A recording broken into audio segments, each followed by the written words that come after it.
মাত্র 2,90,000 টাকায় যারা ইতিমধ্যে কনস্ট্রাকশন কোম্পানিতে বাংলাদেশ থেকে জব ভিসা নিয়ে যাবেন তাদের জন্য এই ভিডিওটি।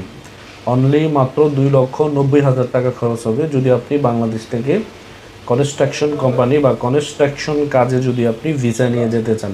আমাদের এখানে কনস্ট্রাকশন কোম্পানির আপনার অ্যাভেলেবেল ভিসা রয়েছে।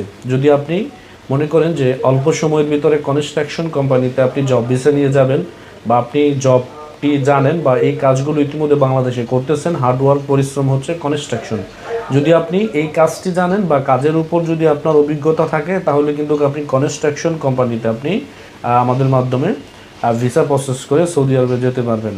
আমি আবারও বলবো, কনস্ট্রাকশন কোম্পানির অবশ্যই কাজ জানতে হবে বা কনস্ট্রাকশনে কাজ জানা বা অভিজ্ঞ লোকের প্রয়োজন। যদি আপনি অভিজ্ঞতা আপনার থাকে কনস্ট্রাকশন কাজে তাহলে আপনি এই ভিসার জন্য এখনই অ্যাপ্লাই করতে পারেন। মাত্র 2,90,000 টাকা আপনার খরচ করবে কনস্ট্রাকশন কোম্পানিতে যদি আপনি কাজের ভিসায় যান। আমি বলবো এই ভিডিওটি দেখার পরে আর কোনো কোয়েশ্চেন না করে যদি আপনি যেতে ইচ্ছুক হন বা আপনি অল্প খরচে যেতে চাচ্ছেন একটি কোম্পানিতে অথবা কনস্ট্রাকশন সেক্টরে যেতে চাচ্ছেন, যদি এরকম হয় তাহলে বলবো যে আপনার ভ্যালিড পাসপোর্ট, যেমন আপনার একটি পাসপোর্ট লাগবে, এটি আপনার মেয়াদ থাকতে হবে সর্বোচ্চ 1 বছর। যদি 1 বছর আপনার এই পাসপোর্টটির মেয়াদ থাকে তাহলে কিন্তু আপনি ভিসা করতে পারবেন। 6 মাস মেয়াদি কোনো পাসপোর্টে ভিসা হবে না। যাদের ভিসার মেয়াদ আছে 1 বছর, এখনই আপনাদের রেডি ফাইল নিয়ে আমাদের অফিসে এসে যোগাযোগ করতে পারেন। আসসালামু আলাইকুম।